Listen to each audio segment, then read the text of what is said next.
folks, and welcome back to another episode of your Brains Coach podcast.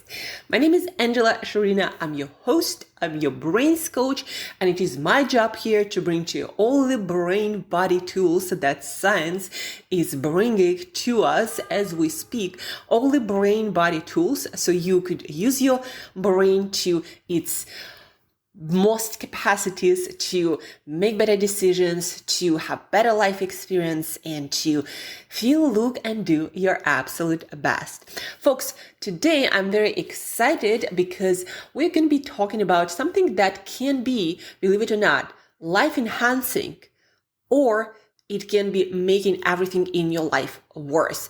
Your mental health, your emotional health, your physical health, your aging or maturation process, your daily performance and the quality of your life. It can either make it really bad or really good. Believe it or not, stress can do both things, depending on, again, believe it or not, how you approach it, how you frame it, how you look at it and think about it. That's the power of our mind. That's the power of our prefrontal cortex specifically. Folks, zebra or antelope, they do not have the choice how to think about their stress experience.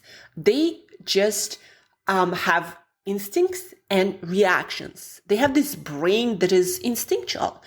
It does its best to adapt the animal to their environment to help them to survive and thrive. Whereas we humans, we can actually make a choice when we go through any experience, what kind of meaning to assign to it. And based on that, our physiology is actually changed.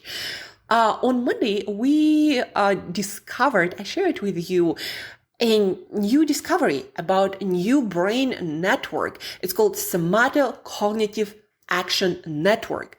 And that's basically what scientists think is a mind-body connection. It connects our physical movement, our physiological body with the way we think, we make decisions, and it works both ways, right? The way we think, the way we make decisions, what we plan affects how our body works, and it goes the other way around. How our body works and moves affects how we make decisions. That is to say, that's how stress can work for you or against you. It's all actually in your mind. Going through the same experience might mean two different things to two different people. One person moving to another country can be super excited, learning a lot, and becoming a better version of themselves. Another person can be stressed out of their mind and aging faster and having less energy, a lot less energy than they were in their previous environment. Like, that's the power of it. The mindset, our focus, and what kind of meaning we give to what's happening in our life. So today you're going to learn how to deal with your potentially stressful situation in life, in business, so it benefits you and creates more resources and more opportunities. It makes you better you versus it makes you stronger, actually physically stronger, versus something that ages your cell and robs your energy, steals your energy, and something that make your life experience much worse. So I've recently means like a couple of weeks ago, finished a book by Elisa Apple. She is PhD, she's a doctor, she's an amazing scientist, and Elisa came up with a book. The name of the book, 7 Days to More Joy and Ease, the Stress Prescription. And in this book, Elisa goes through different practices that help us to deal with different kinds of stress flavors.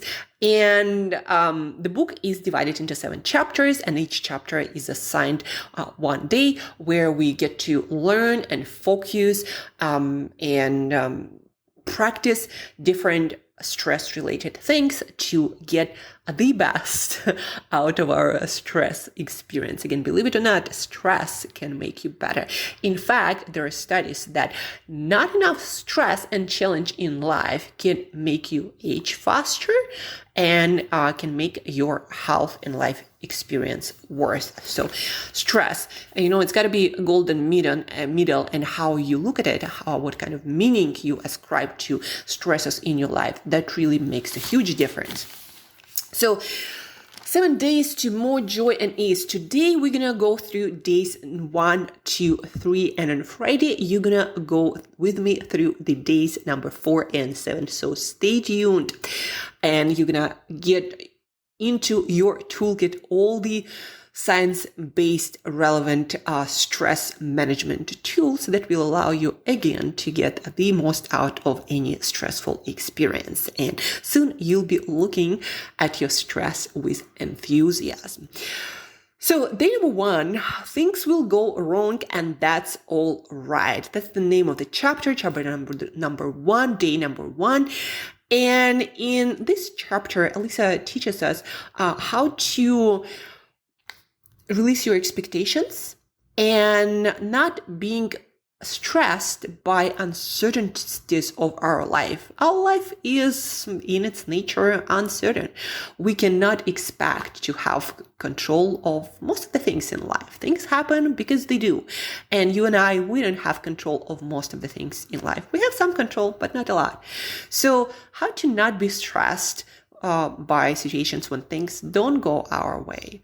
So believe it or not, you can do one of the most effective practices is to learn how to release physical stress. And that helps you. Again, there is this mind-body connection that is actually physical structure or network in our brain, that when we release a stress on a physical level, we also release stress and it changes our thinking on a mental, on a cognitive level. So what some of the practices that Elisa recommends look like?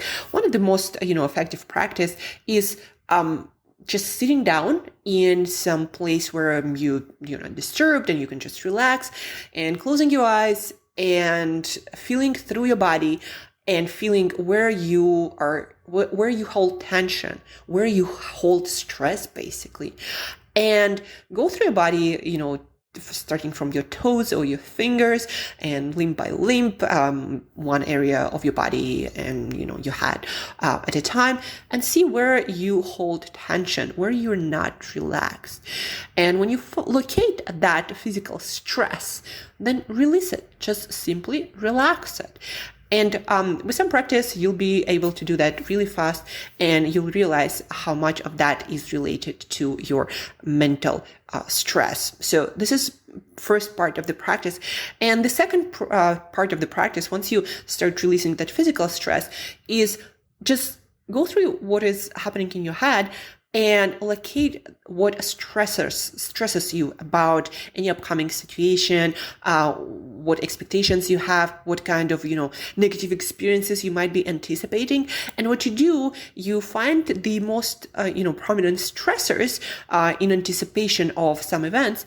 And what you do is you release those expectations and switch your mindset. Like, it is what it is. It's going to be uncertain. And whatever comes, I accept it.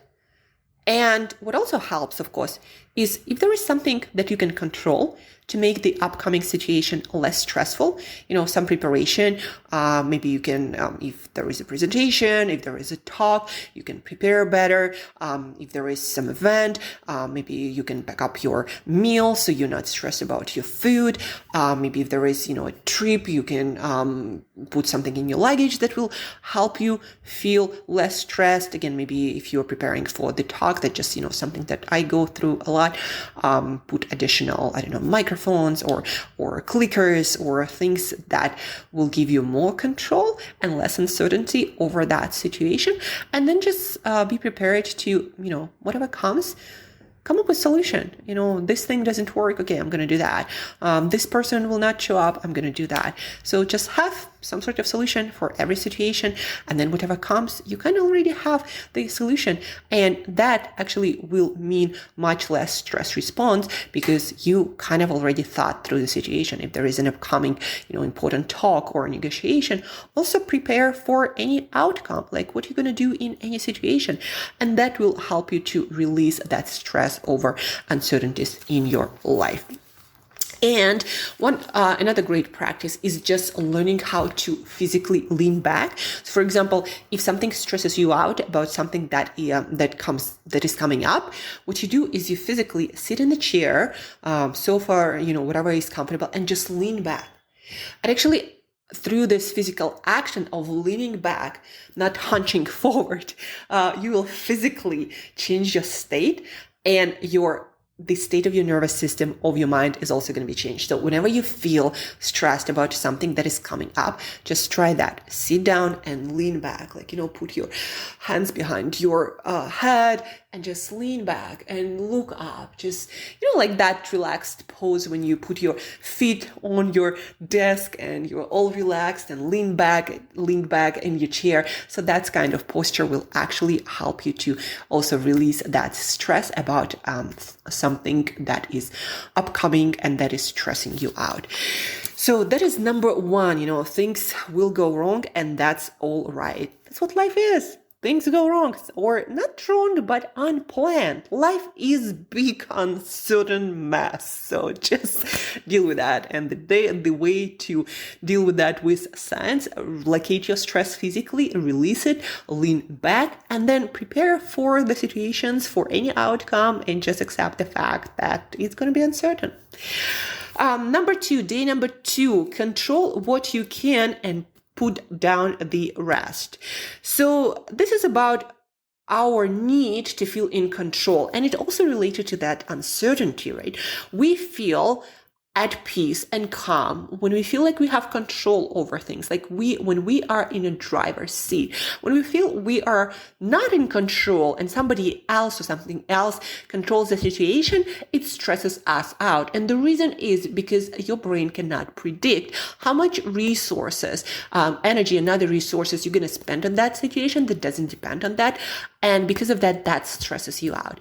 But as with practice number one, when we started to deal with stress caused by uncertainties, situation number two, or feeling like you have to be in control to feel not stressed, you can deal with that by shifting your mindset and putting yourself into a driver's seat, maybe not completely, but taking control of some things. So the rest of the uncontrollable things don't stress you out that much.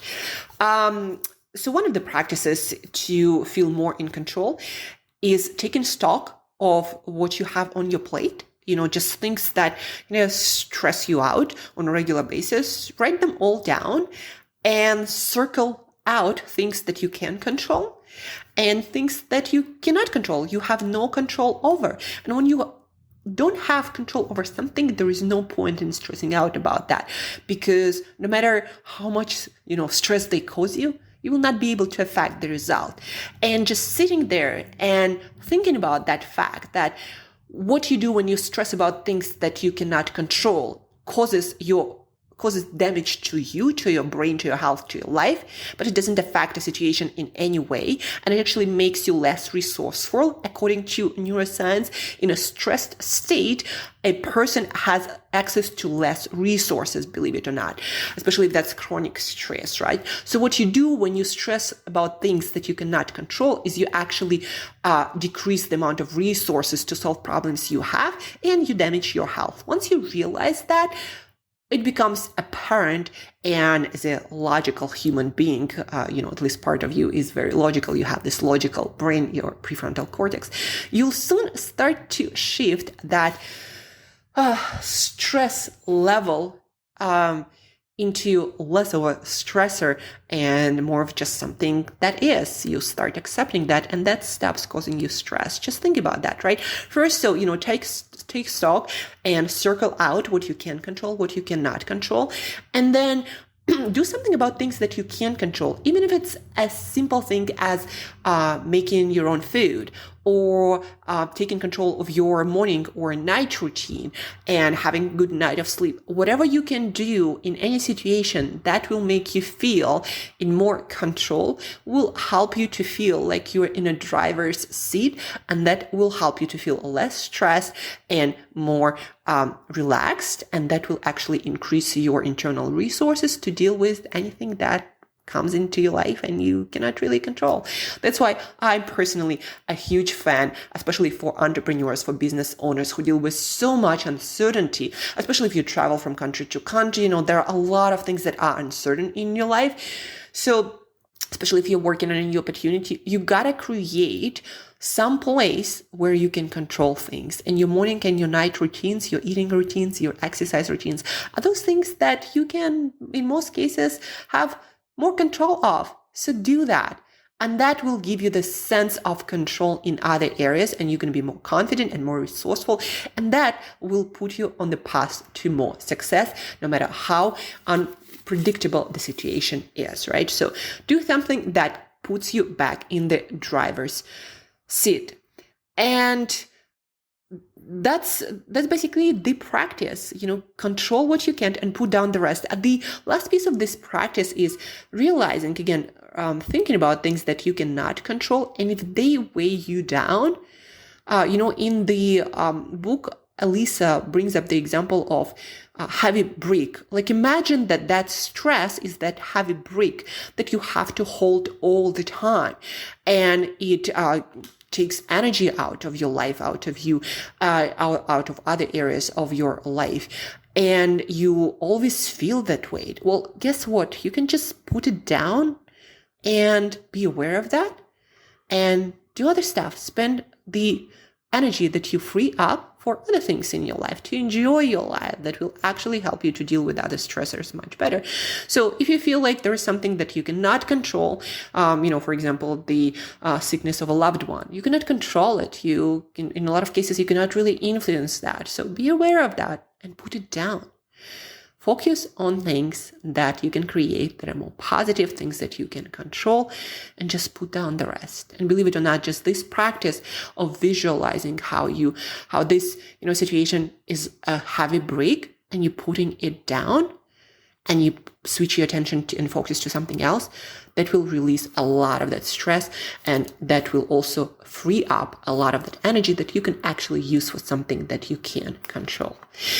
Hope this is helpful. I'm using it all the time, right? Whenever I'm stressed by the situation, I'm like, okay, what can you control? What can you actually do? So put your energy where it is productive. Worrying about stuff we cannot control is not productive. So that's the stress management and release practice, making your stress work for you, for your life, making you more productive. That's another practice that you need to be aware of and start practicing regularly. Just that focus of control, realizing things you can control, things you cannot control, put down the heavy stuff that you cannot control, and put your energy into the rest of your life. And day number three, the name of this chapter is Be the Lion. And at the beginning of the chapter, Elisa draws this picture of lion chasing a gazelle. We already talked about this example on this podcast. And the lion is going through stressful experience, and the gazelle is going through stressful experience. But the difference is, for the lion, it's getting lunch, it's excitement, it's stressful, but it's a challenge. For a gazelle, it's life or death situation, and she's either going to die or not. And for her, it's stress, it's survival. And believe it or not, the difference between those two states is huge. The power of human mind is that you can become a lion just by thinking differently of your problem or your stressor. You can look at it as a challenge, as something that's going to make you better and stronger. The situation that is going to make you more resourceful and helps you to deal with your life much better.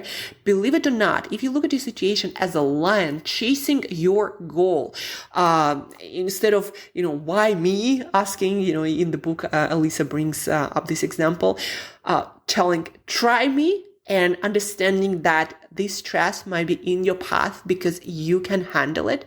And also telling yourself, no matter what comes into my life, I can deal with that. And if I struggle, I can ask for help. And it's going to help me to develop into the right direction, to a bigger person who creates something amazing in this life. Having this mindset of a lion, of the gazelle, of challenge, not being a victim of things, will change your physiology. Not only will it strengthen your stress, it will improve your physical health, your cellular health, and that's been confirmed in studies. They did this interesting set of studies with workers, cleaners at hotels, and one part of the cleaners were told, actually they were not told anything, or they were told something negative about stress of their work, etc. And then the other part were told that the physical labor that they do improves their health, and they move more, and they increase mobility, and it's all positive for their health. So believe it or not, because of that, during the study, two groups had different physical outcomes. One group improved their weight, their metabolism, their blood pressure, and the other group either had no such effect or the effects were negative. So it is very powerful what you tell yourself by doing any task, and that's the beauty of human brain, of human mind. So be the lion. That's the takeaway from this chapter. And I'm looking at my notes. So one of the notes that I put down for myself was, it's not lying to yourself about what situation is, it's choosing to look at the other side, where usually you might consider something stressful and you're a victim of that. And now you consider it a challenge, something that you choose, something that is put there to make you stronger, and you hunt for it and you chase it. Right now you are in the driver's seat and the experience is there to make you stronger. That switch will make all the difference in your resourcefulness, believe it or not, folks, how your mind works, what kind of ideas and solutions you come up with, but also it will make a huge change in your physical health.